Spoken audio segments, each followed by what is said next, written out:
அட! பஸ்ஸ புடிச்சு வரும்போதே போதும் போதும்ன்னு ஆயிருதுடா சாமி. நம்ம இருக்கோம் 4 மணிக்கு வந்துட்டு, மயங்காரை வந்து இங்க வந்து உட்காந்துக்கிட்டியா? மா! யாரு? இருமா வாரேன். இன்னும் சமையலே பண்ணல. அதுக்குள்ளயும் காலையிலே அம்மா அப்பான்ட்டு வந்துட்டீங்க. ஏய்! சமையல் பண்ணல, இருங்க வரேனா? யாருன்னு நினைச்சு பேசிட்டு வர? வந்திருக்கிறது யாருன்னு தெரியும்ல? யாரு? அத்தையா? வாங்கத்த வாங்கத்த. என்னத்த சொல்லாம கொள்ளாம வந்திருக்கீங்க? வாங்க, உங்களுக்காக சோபா வாங்கி போட்டிருக்கேன், வந்து உட்காருங்க. சோபா வாங்கி போட்டிருக்கத சொல்லாம சொல்ற. என் பையன்கிட்ட போன மாசம் கேட்டேன், எனக்கு வேலையே இல்லடா, கஞ்சிக்கே காசு இல்ல, ஒரு 2000 மட்டும் கொடு, அது நான் திருப்பி கொடுத்துறேன்னு கேட்டேன். அந்த பிச்சைக்கார பையன் என்ன சொன்னேன் தெரியுமா?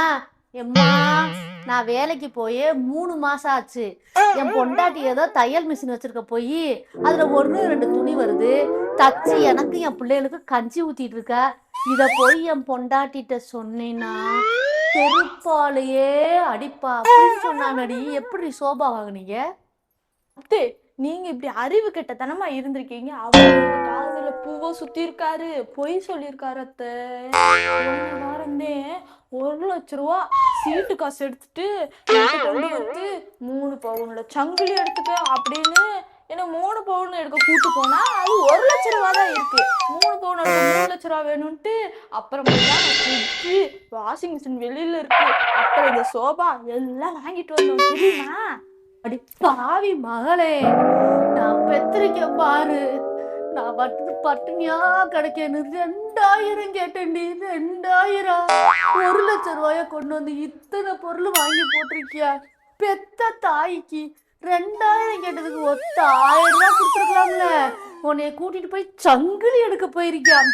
வரட்டும் பேடி பையன், அவன் இன்னைக்கு விளக்கமத்திலே அடிச்சுட்டு தாண்டி போவேன். நீ தாண்டி உண்மையெல்லாம் பேசுற. காலையில் ஒரு பிரியாணி கேட்டதுக்கு வாங்கி தர மாட்டேன்னு ஓடுங்க, அப்படி மூஞ்சி திருப்பிக்கிட்டு இப்போ உங்க ஆத்தாட்ட அடி வாங்கி மிதி வாங்கி சாகுட. ஏண்டி, என்னடி அங்கிட்டு திரும்ப முணுமுணுந்துட்டு இருக்க? என்ன இருக்கா இல்லையா? அதெல்லாம் ஒன்றும் இல்லை. உங்களுக்கு மட்டன் வாங்கலாமா சிக்கன் வாங்கலாமான்னு என் மனசுக்குள்ள யோசிச்சுக்கிட்டு இருந்தேன். சரி உட்காருங்க, இப்போதைக்கு மட்டன் இருக்கான்னு பார்த்துடுறேன், இல்லாட்டினா சிக்கன் வாங்கிட்டு வந்து உங்களுக்கு சிக்கன் குழம்பு வச்சு பொரிச்சு தரேன். உட்காருங்க, சோபால உட்காருங்க, புது சோபா. அடி ஆத்தி, யாரு வெத்தா பிள்ளையோ, எனக்கு சிக்கன் வேணுமா மட்டன் வேணுமான்னு கேக்குற. எனக்கு அதெல்லாம் வேணாம், நீ வேலையே செய்ய வேணாம், உட்காரு. நான் போய் உனக்கு சிக்கன் பிரியாணி வேணுமா மட்டன் பிரியாணி வேணுமா, அப்புறம் ஏதோ சொல்லுவாங்களே சில்லி, ஏதோ சொல்லுவாங்க, இந்த புத்திக்கு ஏறல. நான் போய் வாங்கிட்டு வரேன், தின்னுட்டு 2 பேரும் உட்காந்து இன்னைக்கு அவன் வரட்டு 2ல 1 பார்த்துட்டு போறேன். நான் உன்னை என் பெத்த பிள்ளை மாதிரி நினைக்கிறேன்டி. உட்காரி, நீ வேலையெல்லாம் செய்ய வேணாம், நான் செய்யறேன் உனக்கு வேலையெல்லாம். அடடா, நம்ம ஒரு நட்டுக்கு ஆசைப்பட்டோம், இங்க டபுள் நட்டால கிடைக்குது. கண்ணா நட்டு தின்னாசியா? மாமா, இங்க உங்க அம்மா வந்திருக்காங்க, நீ வேமா கிளம்பி வா, இங்க சண்டை ஓட்டுக்கிட்டு இருக்காங்க. நீ என்னமோ போன வாரம் 2000 தரலாம்ல, அதை கேட்டு சண்டை ஓட்டுக்கிட்டு இருக்காங்க, என்ன வேற திட்டி போட்டாங்க மாமா. வா வேமா. வா, வகையா உங்க ஆத்தா கிட்ட சிக்கிட்ட இன்னைக்கு எப்படி தப்பிக்கிற நானும் பாக்குறேன்.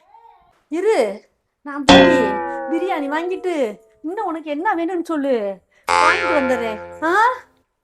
இப்போதைக்கு பிரியாணி கடைக்கு நடந்து போங்க, அதுக்குள்ளேயும் வாய்ஸ் நோட்ல எனக்கு என்னென்ன வேணும்னு லிஸ்ட் அனுப்பிடுறேன், பார்த்து சூதானத்தை, வெயில் வேற ஜாஸ்தியா இருக்கு. நான் பார்த்து போயிடுறேன். யாரு பெத்த பிள்ளையோ, அதை நினைச்சு இவ்வளவு கவலைப்படுது. நம்மளும் தான் பெத்து வச்சு நம்ம ஒரு தருத்திரம் முடிச்ச வய.